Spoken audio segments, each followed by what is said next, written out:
Parei. Agora Nós estamos no livro Céu e Inferno, no capítulo 8, Os Anjos, né? O item 4. sim. Certo? Certo. Então, vamos lá. O que é que trata esse capítulo? Ele trata dos anjos, mas dividido em 3 partes. Os anjos segundo a igreja. E depois, Kardec constrói um item intermediário refutando essas ideias da igreja a respeito dos anjos. E depois ele vai dizer como é que são os anjos, quais são as características dos anjos, a origem dos anjos, segundo o Espiritismo. É isso que trata esse capítulo, né? E a gente parou no item 4. Quer dizer, a gente só deu uma estudada no primeiro item das refutações. Beleza?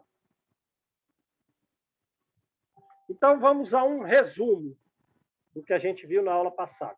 Todas as religiões acreditam que existem os anjos. Só o materialismo acredita que isso é uma alegoria. Bom, mas as ideias relativas aos anjos são tão distintas e a própria igreja nunca se acertou a respeito das características dos anjos. Bom, então fizeram, no século XII, o Concílio de Latrão para retratar de forma ecumênica, quer dizer, de forma universal, a igreja católica, qual é a posição de todos eles, de todos os sacerdotes com relação aos anjos. Foi dado pelo Concílio de Latrão no século XII. Ora, e qual é a ideia do Concílio de Latrão? Que no início dos tempos, Deus criou do nada 2 criaturas, a criatura espiritual e a criatura corpórea. Depois disso, ele formou a criatura humana como um elo de ligação entre a criatura espiritual e a criatura material. Esse era o plano de Deus, esse era o plano magnífico de Deus. E estão aí os seres em todos os graus da escala, né? Que na vida, que a criatura espiritual, a existência e a vida dela é puramente espiritual. Enquanto que a criatura corpórea, a vida é puramente material, né? E que nós que estamos nas zonas intermediárias, né? Criaturas espirituais e corpóreas, associado corpo e alma, essa é a nossa essência. A associação eterna de alma e corpo, conforme o concílio. Esse é o nosso destino, ficar em associação. E ele diz que nós, o concílio, as almas humanas têm as faculdades limitadas, mas os anjos são superiores a nós em qualidades e privilégios. E para falar que é da existência dos anjos, como uma prova, diz que todas as páginas do Antigo e do Novo Testamento falam dos anjos. Que os personagens bíblicos, todos eles evocavam os anjos.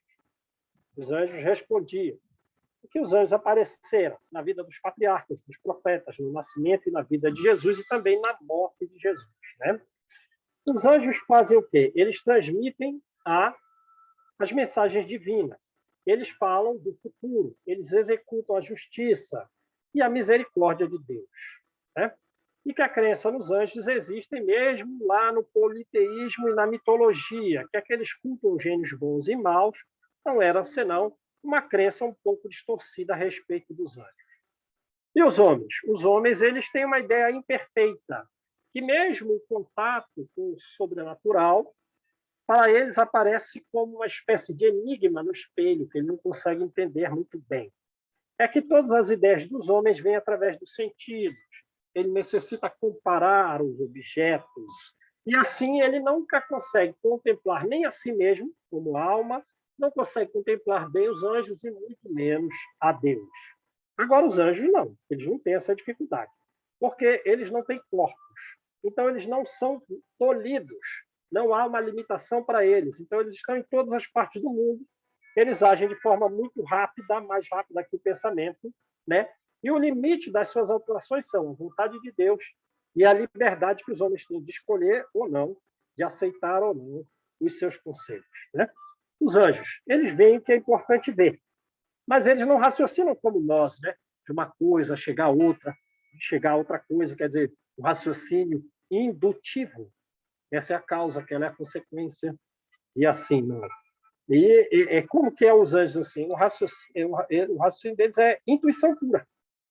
Eles veem o princípio das coisas e as consequências simultaneamente. Eles veem todas as épocas, eles veem todos os diferentes lugares, eles veem a multiplicidade de todos os objetos sem lhes causar confusão. Agora, eles não veem a essência divina. Em algumas circunstâncias, essa essência se desvenda para que eles as revelem a nós. Né? Eles se comunicam, não como nós, como somos articulados, basta que eles queiram, que eles se compreendem. O número de anjos é muito grande, mas ninguém sabe quanto é. Só Deus sabe quantos são. Né? E que eles estão divididos em 3 hierarquias, e cada uma dessas hierarquias dividido em outras 3 subclasses. A primeira hierarquia, que é a mais elevada de todas, nós temos os serafins, os querubins e os tronos. Os serafins são caridosos. Os querubins são sábios. E os tronos fazem o quê? Fazem a grandeza de Deus. A segunda hierarquia se divide em 3. São as dominações, as virtudes e as potências. As dominações, elas dizem para os anjos inferiores o que é o trabalho deles, o que eles têm que fazer. As virtudes realizam os milagres, né? E as potências protegem o mundo físico e o mundo espiritual. A terceira hierarquia se divide em principados. Eles cuidam de regiões, cuidam de reinos, de países. Os arcanjos, então vejam que Lúcifer é um arcanjo, está na terceira hierarquia. Eles trazem mensagens importantes para nós. E o último grau da última hierarquia, a terceira, são os anjos da guarda, que velam por nós, que buscam nos santificar, quer dizer, que nós levemos uma vida com uma conduta moral que nos permita posteriormente chegar ao paraíso. Então, essa é a ideia dos anjos conforme a igreja. Aí Kardec começa com a primeira refutação dizendo assim, espera lá, com relação a essa vida puramente material, que vida é essa? Porque a matéria bruta, ela não tem vida. Não tem vida. Então, ele não está falando da matéria bruta. Está falando de quem, então? Está falando dos animais e das plantas? Mas se constata que os animais são inteligentes e que existe algo na planta que não tem numa pedra. Até mesmo o corpo humano sem alma, o corpo já morto, não passa de terra. Então, não deu para entender. Não deu para entender, faltou clareza. E uma outra coisa, vamos supor que eles estão certos. Existe a criatura espiritual, existe a criatura material, puramente material, existe a criatura humana. Ora, mas não está tendo uma ligação entre essas criações, que parecem todas distintas entre si. Não tem uma lei de unidade como a gente observa na natureza, porque alguns elementos parecem ser simplesmente melhoria de outros. Os outros transformados, melhorados. Então, faltou ao Concílio de Latrão essa ideia de uma lei de unicidade. Beleza? Então, vamos agora ao livro. O item 4. Diz a Igreja que esses 3 pontos culminantes da criação são necessários à harmonia do conjunto. Quer dizer, que só tem harmonia porque existem essas 3 criações. A espiritual, a material e a humana, intermediária. A harmonia vem daí. Que se faltasse um só deles, uma dessas criações, a obra estaria incompleta e não corresponderia ao que se espera da sabedoria eterna. Entretanto, um dos dogmas fundamentais, então não é um dogma qualquer, é um dogma fundamental da religião, diz que a terra, os animais, as plantas, o sol e as estrelas e até a luz foram criados do nada há 6.000 anos. É um dogma fundamental, é mais que um dogma. É um dos dogmas primeiros, um dos dogmas primitivos, um dos dogmas de base. Tudo surgiu há 6.000 anos. Antes dessa época, não havia, portanto, nem criatura humana, nem criatura corpórea. O que equivale a dizer, quer dizer, só tinha as criaturas angelicais, espirituais, o que equivaleria a dizer que, no decurso da eternidade, a obra divina permanecia imperfeita. Sim, porque ele disse que a harmonia do conjunto só veio pela existência das três criações. Ora, então, se a criatura humana e corpórea surgiram posteriormente do prazo de 100 anos, antes dos 6.000 anos, a obra é imperfeita, a obra é incompleta, não tem harmonia. A criação do universo há 6.000 anos é artigo de fé tão importante, ele está querendo justificar porque é um dogma fundamental, que até poucos anos atrás a ciência ainda era anatematizada, condenada, reprovada, isso é anatematizada, né? Amaldiçoada. Ele está falando de Galileu, né? Está falando de Galileu, né? No século XVII, né? Por destruir a cronologia bíblica ao provar com as suas investigações a ancianidade da Terra e dos seus habitantes. Um dogma tão fundamental que a ciência foi anatematizada. Apesar disso, o Concílio de Latrão, concílio ecumênico, quer dizer, universal, nenhum padre pode falar algo diferente do concílio. O concílio foi formado para que todo mundo fale como são os anjos. Apesar disso, o Concílio de Latrão, o concílio ecumênico, representa toda a igreja, todos os sacerdotes, que dita a lei em matéria de doutrina, diz o seguinte: acreditamos firmemente, está entre aspas, né, no único Deus, de verdadeiro, eterno e infinito, que no começo dos tempos tirou conjuntamente do nada as duas criaturas, a espiritual e a corpórea, né? Depois que fez a gente, né, os humanos. Por começo dos tempos, só podemos compreender, aí diz, né, o que eles querem dizer com o começo dos tempos. Só tem uma coisa: eternidade transcorrida, visto que o tempo é infinito, como o espaço também é infinito, sem começo não tem fim. Essa expressão, começo dos tempos, é antes uma figura que implica a ideia de uma anterioridade ilimitada. Quer dizer, o concílio ele se reuniu e não prestou atenção no dogma fundamental da formação, né, dos homens e das coisas com 6.000 anos.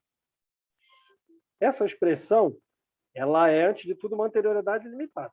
O Concílio de Latrão acredita, pois, firmemente que as criaturas espirituais e as criaturas corpóreas foram simultaneamente formadas e tiradas, em conjunto, do nada, numa época que não se sabe qual é, uma época indeterminada no passado.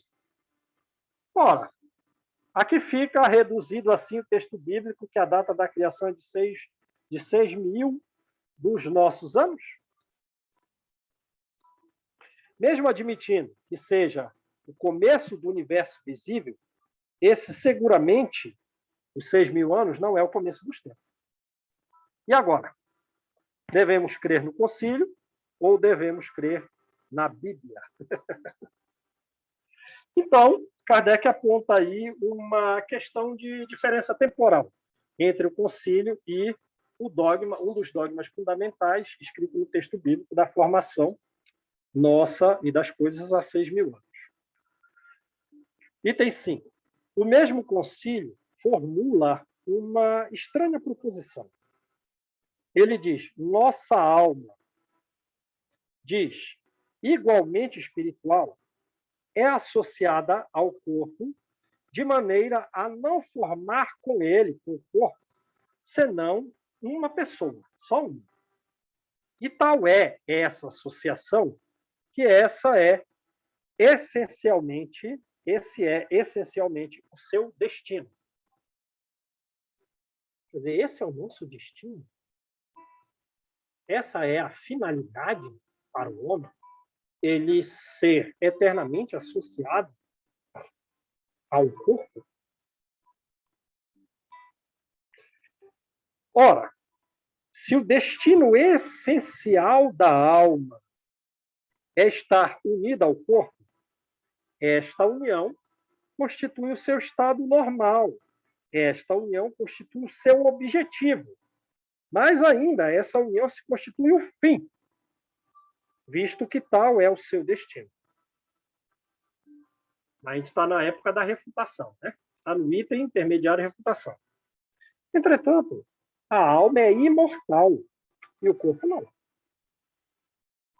Sua união com o corpo só se realiza uma vez, sendo a igreja, segundo a igreja, só se realiza uma vez. E ainda que durasse um século essa união, nada seria em relação à eternidade. Nem que você viver 100 anos, esse 100 anos não é nada, perto da eternidade.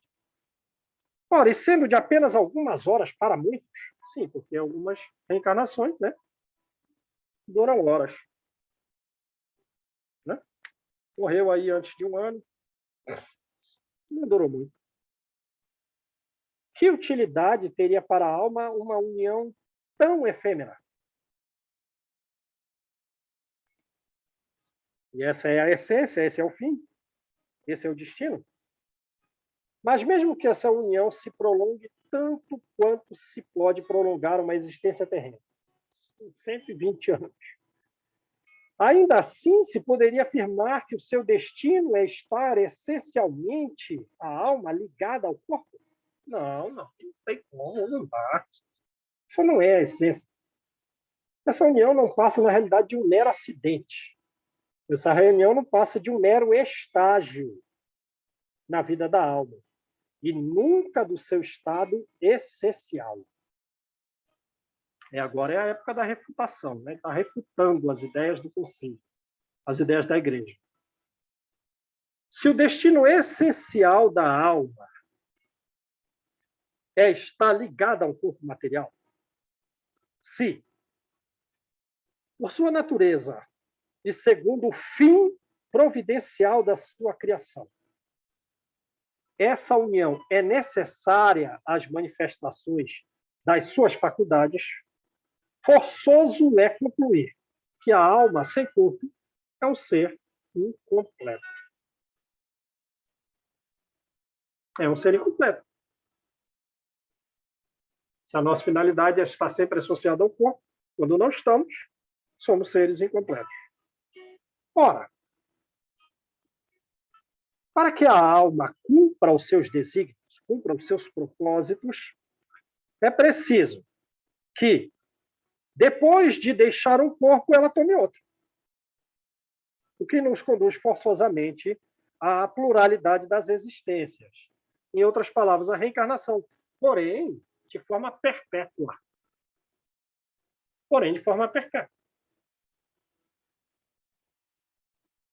Também não dá. Porque a reencarnação ela vai cessar. E a gente um dia não vai mais precisar reencarnar. E como a gente não vai mais precisar reencarnar, e esse tempo vai durar muito, é um tempo muito maior do que o período em que nós precisamos encarnar.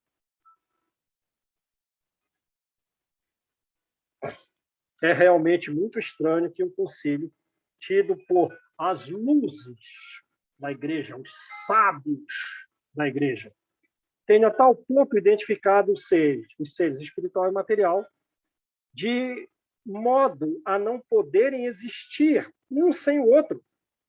Eles eram as luzes, visto que a condição essencial da sua criação é estarem unidos, alma e corpo.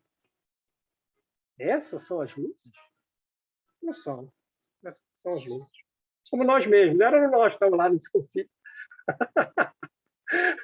falando bobagens, achando que estava falando, né, coisas muito profundas. O quadro, então vamos lá, item 6.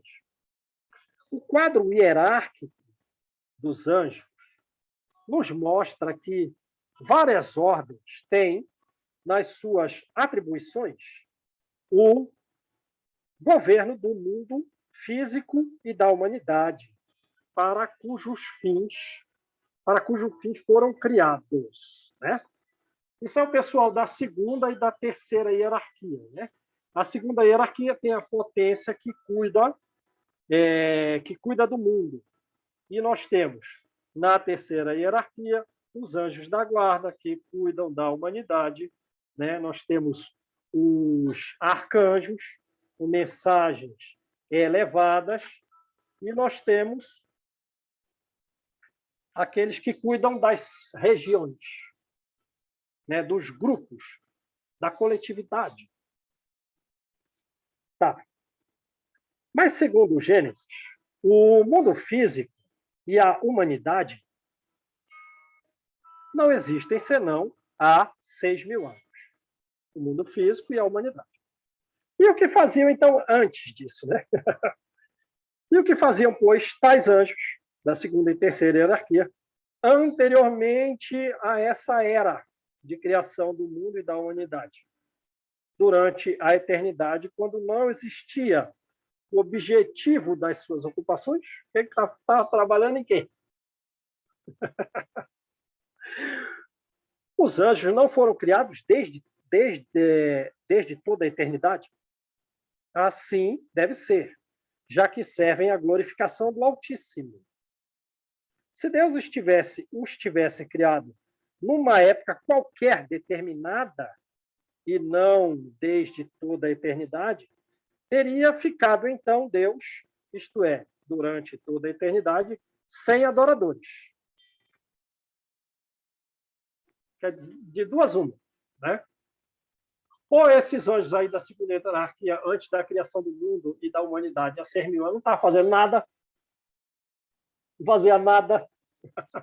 Ou eles foram criados depois, mas então antes Deus não tinha ninguém para glorificá-lo, para adorá-lo? 7. Diz ainda o concílio: enquanto dura essa união tão íntima da alma com o corpo, enquanto dura essa união, alma e corpo, falou isso? Falou. Ora, então, enquanto dura, há, por conseguinte, um momento em que a união se desfaz? Pergunta de Kardec. Essa união se desfaz? Sim, enquanto dura. Então, uma hora não dura mais. Então, a união se desfaz? Ora, mas esta proposição contradiz a que sustenta que a união é a essência. Lembram que lá no item 5, que a união é o destino? Contradiz uma proposição do concílio, contradizendo outra proposição do próprio concílio. E diz mais o concílio: as ideias que lhe chegam pelo... Aí, tá, agora outra refutação. E as ideias que lhe chegam pelos sentidos, as ideias que lhe chegam pela comparação dos objetos exteriores, quer dizer, nós não somos muita coisa, lembra? O concílio falou isso, porque as ideias não chegam pelos sentidos, não chegam pela comparação de objetos, durabilidade do objeto, dureza, transparência, cor. Segundo o eminente teólogo, receber as ideias pelos sentidos, é uma condição inerente à natureza da alma. Mas ele esquece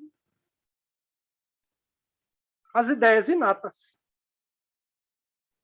Ele esquece as faculdades, por vezes, tão transcendentes, as faculdades tão elevadas de determinados seres, determinadas pessoas, a intuição das coisas que a criança traz ao nascer e que não resultam de instrução nenhuma. Pergunta: por que meio de tais sentidos esses jovens pastores, esses jovens líderes, naturais calculistas, quer dizer, jovens que são crianças assim, feras na matemática, naturais calculistas. Por que meio? Por que sentido? Que instrução receberam essas crianças calculistas que causa uma admiração até nos mais sábios. Como é que eles têm umas ideias necessárias, essas ideias, a resolução quase que instantânea dos mais complicados problemas de matemática? Pega uma criança de 4 anos, sei lá, está no jardim, 5 anos, sabe fazer exercício de matemática com naturalidade. Você nem teve aula disso. Como pode? Outro tanto se pode dizer, não só da matemática, mas dos músicos, dos pintores e de linguistas precoces. Criança aí com 8 anos de idade sabe 15 línguas, como pode? Então, é o segundo ponto, né? Então, não parece que as ideias dos homens vêm somente pelos sentidos. Não parece que vem só da comparação de objetos. E as ideias inatas que nós vemos nessas crianças?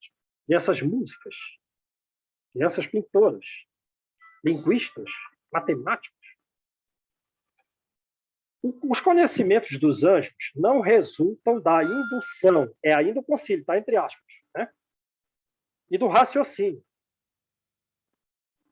Lembra? Ele falou que os anjos têm uma intuição. Não é um raciocínio indutivo, uma causa, uma consequência. Uma outra consequência, um outro corolário mais à frente. Não, eles têm... Os anjos têm uma intuição de tudo. Eles sabem porque são anjos, sem necessidade de aprendê-los, pois assim foram criados por Deus. Os anjos, né? Conforme o concílio. A alma, ao contrário, nós temos que aprender. A alma deve aprender. Mas se a alma só recebe as ideias por meio dos órgãos corpóreos, que ideia pode ter a alma de uma criança morta ao fim de alguns dias de vida, se admitirmos com a igreja que essa alma não renasce, só viveu uma vez, e foi uma vida curtinha? Qual vai ser a ideia dessa criança? Porque ela só aprendeu pelos meios corpóreos. Como ela viveu só algumas horas, qual é o conteúdo mental dessa alma? Aqui se apresenta uma questão vital. Número 8. Há de saber se a alma pode adquirir conhecimentos após a morte. É uma questão vital. Se uma vez liberta do corpo, ela não pode adquirir novos conhecimentos, a alma da criança, a alma do selvagem, a alma do imbecil, do idiota, do ignorante, permanecerá tal qual era no momento da morte. Porque não pode aprender depois da morte. Fica condenada à nulidade por toda a eternidade. Mas, se ao contrário, então Kardec está refutando, né, de várias formas. Primeira coisa, o concílio esqueceu das ideias inatas, né? O próprio concílio se contradiz ao dizer que a união da alma e do corpo é essência e destino, quando no outro momento ele diz enquanto dura essa união. Aí Kardec está continuando a refutar, né? Ora, um ponto fundamental é, se uma criança uma alma humana, viveu como criança só algumas horas, só aprende através do sentido, quem ela será durante toda a eternidade, já que ela viveu só poucas horas? E algum selvagem, mesmo que tenha vivido um prazo mais longo, permanecerá depois daquela vida única na carne, com aquele mesmo nível de conhecimento eterno, ou alguém considerado imbecil, idiota, ignorante, vai permanecer como está, igual à morte pelo resto da eternidade? Mas se ao contrário, ela, a alma, adquire novos conhecimentos depois da vida atual, é que pode progredir. Sem o progresso posterior da alma, chega-se a consequências absurdas. Se achar que o homem não pode aprender depois da morte, se chega a consequências absurdas. Agora, com o progresso, com a possibilidade de aprender depois da morte, chega-se à negação de todos os dogmas, fundamentos, né, de todos os dogmas, fundados sobre o estacionamento, a sorte irrevogável, as penas eternas, etc. Só com a lei de progresso já cai por terra todos os dogmas relacionados a estacionamento, a sorte irrevogável, quer dizer, você foi para o inferno, vai ficar eternamente lá. E se a alma progride? Agora vamos para outro ponto. Se a alma progride, qual é o limite desse progresso? Qual é o limite? Ora, não há razão nenhuma para não, né, dizer que a alma não atingirá o grau dos anjos. Não há razão alguma para não atingir a alma humana o grau dos anjos, o grau dos espíritos puros.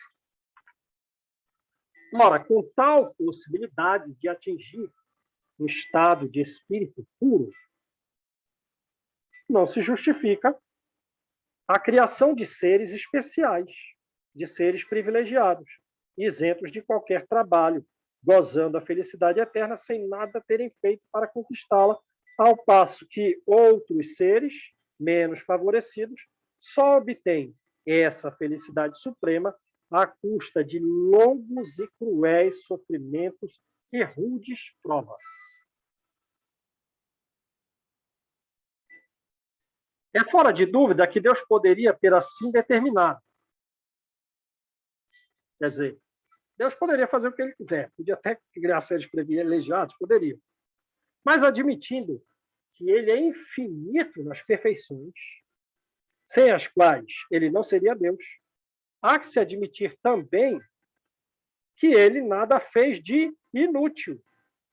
Você não vai ficar nessa felicidade inútil.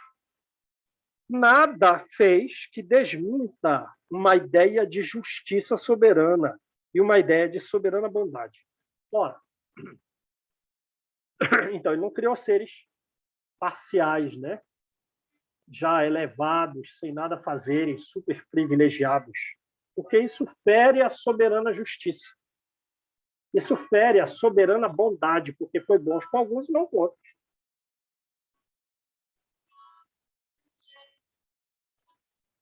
Nove. Considerando-se que a majestade de um rei pode ser medida pelo número de seus súditos, pelos números de seus servos, pelo número de oficiais, que haverá de mais apropriado para nos dar ideia da majestade do Rei dos Reis do que essa multidão? Está entre aspas, está vendo? Então, está entre aspas essa ideia do concílio. Essa é a ideia do concílio, que também Kardec traz daquele resumo daquele Monsenhor Guzet, arcebispo da cidade de Reims, lembra? Na quaresma de 1864. Então, vamos lá. Considerando que a majestade do rei pode ser medida pelo número dos seus súditos, servos oficiais, que haverá de mais apropriado para nos dar ideia da majestade dos reis, do que essa multidão inumerável de anjos que povoam o céu, que povoam a terra, o mar e os abismos, e a dignidade dos que permanecem continuadamente prostrados ou de pé diante do seu trono, entre aspas. Né? Uma multidão de anjos, alguns estão continuadamente prostrados, ficam lá de joelhos, o tempo inteiro de joelhos. Outros não, estão de pé, mas todos lá admirando, admirando. A quantia de admiradores mostra quem é o Rei dos Reis. Diz o concílio, né? Diz o concílio. Mas Kardec está refutando a ideia. Aí começa com uma pergunta. Ora, isso não será rebaixar a divindade? Rebaixar a divindade Não será rebaixar a divindade, confrontar a sua glória com o Fausto, com a pompa dos soberanos da Terra? Essa ideia inculcada no espírito das massas ignorantes de que a grandiosidade de um ser se mede pela quantia de súditos, essa ideia inculcada nos espíritos das massas ignorantes, falseia a opinião que se faz da sua verdadeira grandeza. Aí conclui ele. Sempre Deus reduzido às mesquinhas proporções da humanidade. Atribuir-lhes a Deus, né? Atribuir-lhe como necessidade milhões de adoradores continuadamente de joelhos ou de pé diante do seu trono, e emprestar-lhe a Deus, né, vaidade e fraqueza própria dos orgulhosos déspotas do Oriente, dos orgulhosos tiranos dos reinos do Oriente. Pergunta: o que engrandece os soberanos verdadeiramente grandes? É o número e o brilho dos cortesãos? Não, não, não, não, não, nem pensar. E o que engrandece, então? É a bondade, é a justiça, é o título merecido de paz do seu povo.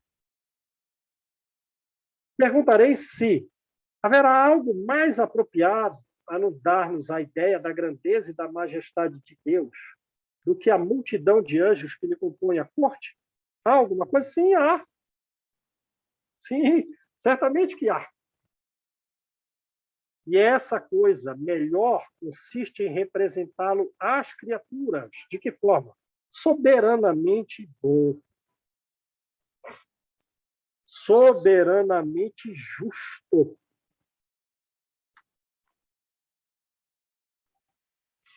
É aí que entra o livro Ação e Reação, né? Que nos vem mostrar que a justiça de Deus soberana também não é brincadeira. É ou não? Justo ao máximo, mas também bom, misericordioso. Sempre deixa a porta aberta ao trabalho em qualquer lugar, mesmo nas regiões mais trevosas, para que o homem se recupere por si mesmo dos erros cometidos. Auxiliando, mas é ele que tem que trabalhar. Porque o professor não vai fazer a tarefa do aluno. Não dá, né?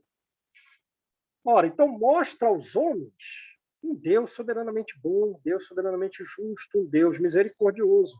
E não um Deus encolerizado, ciumento, vingativo, inexorável, né? No que não muda, exterminador, parcial, criando para a sua própria glória esses seres privilegiados, favorecidos, com todos os dons e nascidos para a felicidade eterna, enquanto a outros impõem condições penosas para alcançá-lo, unindo, além disso, erros momentâneos com eternos suplícios. Puxa, eu errei lá por 3 meses. Não, e daí? Agora, pelo esse erro, você vai ficar eternamente punido. Não dá, né? Não dá. Item 10.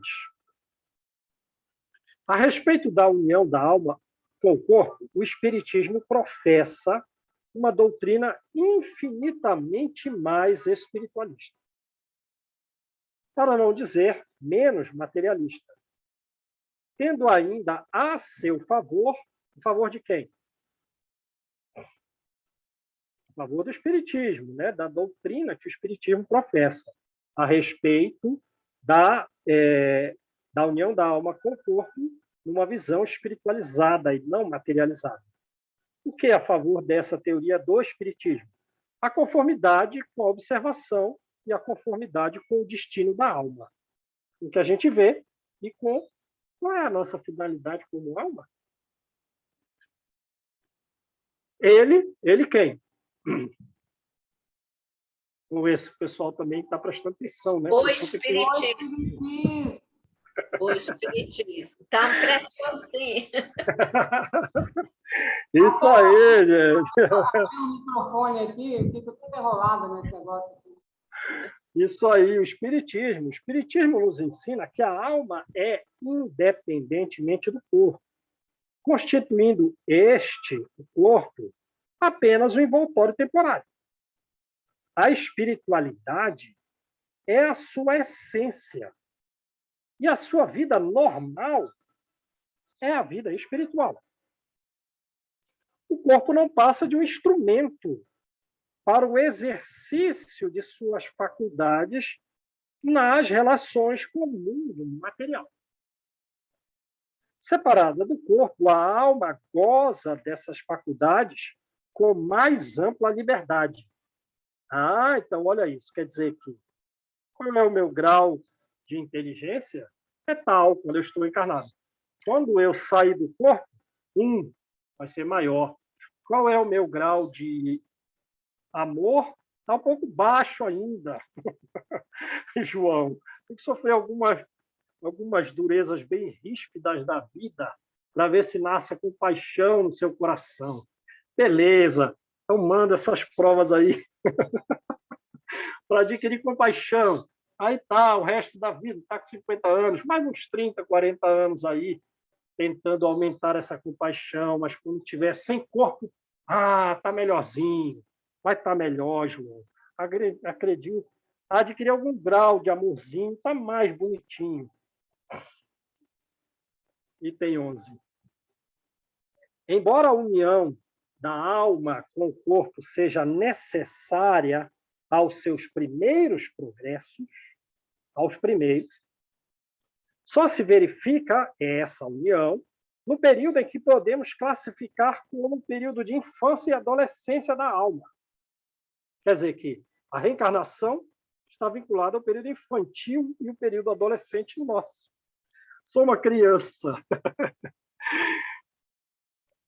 né? Diante dos grandes espíritos, nós somos uns bebês. Alguns não, já são adolescentes. O Haroldo, o Roberto Almeida, são adolescentes. Quando, porém, a alma já atinge, quando a alma atinge certo grau de perfeição, atinge certo grau, por essa perfeição de desmaterialização, a alma está mais rarefeita.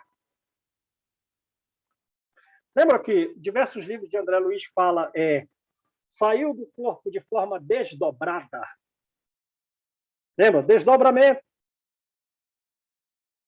Desdobramento é a forma de, digamos, da alma voltar ao plano espiritual, mas, como a gente vê no livro Evolução em Dois Mundos, vê no livro dos Domínios da Mediunidade, das almas atrasadas. Desdobramento é forma de separação da alma e do corpo das almas atrasadas. Porque o perispírito está meio denso. Está meio denso, que ele sai do corpo como uma espécie de vapor, sabe? Sai do corpo uma espécie de vapor, aí forma a alma ali do lado do corpo. Isso é desdobrar, quer dizer, vamos tirar o que está dobrado.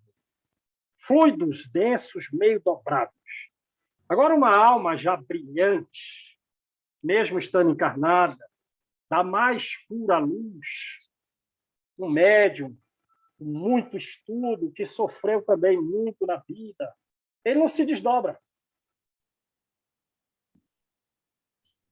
A alma dele já está, digamos assim, como um botão de rosa desabrochado, em que as características das pétalas já são muito diferentes do caule. Agora, um botão fechado ali, meio esverdeado, o botão é meio parecido com o caule, precisa se desdobrar. Agora, a alma já com luz luminífera, ela não se desdobra, ela só sai. Ela até pela oração que ela faz, ela já emite uma radiação luminosa que já está até fora do corpo, mesmo estando acordada. João, Sim. A médica chegou aqui para ver minha mãe, eu vou ter que sair, tá? Aí depois você me manda onde parou, eu já te tornei anfitrião aí para você depois parar a gravação, aí você só me diz onde parou, tá bom? Tá. Eu vou ter Então, que, vou ter que lembrar aqui onde que para a gravação. Mas eu dou um jeito aqui. tá bom. Até Um abraço, mais. Malu. Vai lá. Obrigada. Obrigado. A gente termina uns 5 minutos antes para fazer a prece e conseguir interromper a gravação. Ô, João, Sim. uma pergunta.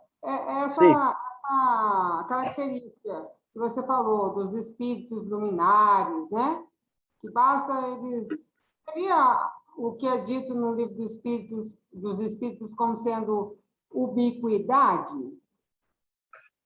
Mais ainda, né? Você está trazendo uma outra característica, mas eu nem fui nesses espíritos tão altos, né? Não precisa.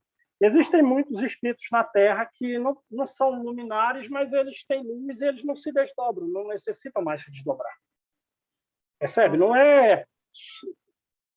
estamos nos referindo a sumidades espirituais. Basta um médium que foi muito dedicado, que estudou muito, que trabalhou bem, ele consegue. Eu estou tentando identificar, assim, materializar o conceito. Por exemplo, Eurípides Barçanufo, ou não? Até menos que o Eurípides. Não sei se tá. menos. Pessoas assim, às vezes, comuns como nós, algumas já fazem isso. A ubiquidade é mais ainda, né? Está indo muito alto. A pessoa se manifestar os seus pensamentos em vários lugares ao mesmo tempo. Ora, Jesus faz isso com toda a Terra, incluindo as esferas espirituais. Entendi. O pensamento dele cuida de todo mundo, né? Como cuida o governador da colônia Nosso Lar, naquela época em que ele foi escrito, na colônia tem 1 milhão de habitantes e o pensamento do governador atinge todo mundo ao mesmo tempo. Entendi. Então temos aí a ambiguidade, mas isso é mais alto ainda. Menor, né? Então, e o que Kardec está colocando aqui? A reencarnação só é necessária para o período de infância e adolescência da alma. Quando ele está um pouco melhor, algum grau de perfeição, já um tanto desmaterializado, não é mais necessária a união. Não precisa mais reencarnar. Mas não precisa progredir? Precisa. Passando o progresso a fazer-se só na vida de espírito. Além disso, por mais numerosas que sejam as existências corpóreas, por mais numerosas que sejam, elas são forçosamente limitadas à existência do corpo. E a sua soma total das reencarnações não compreende, em todos os casos, senão uma parcela imperceptível da vida espiritual, que é ilimitada. Legal, gente? Então vamos parar aí, né? Porque a gente tem que fazer oração e depois tem que mexer no aparelho. Tá certo, João?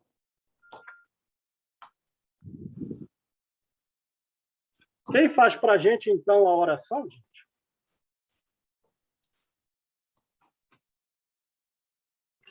Posso fazer, João? Beleza. Vamos fechar nossos olhos, mentalizar o Mestre Jesus, agradecer a presença de seres que nos acalentam a alma, dos dirigentes deste estudo, aqui representados na pessoa do João. Agradecer pela oportunidade da vida, por essa doutrina que nos consola e que nos esclarece. Senhor, que ao final desta jornada possamos ter tido a chance e a oportunidade de aproveitar um pouquinho desses ensinamentos que tão gentilmente estão nos sendo dados. Muito obrigada por tudo e que assim seja.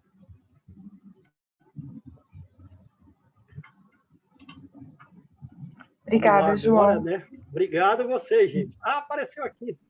Vou parar. Obrigada, João. Eu que agradeço.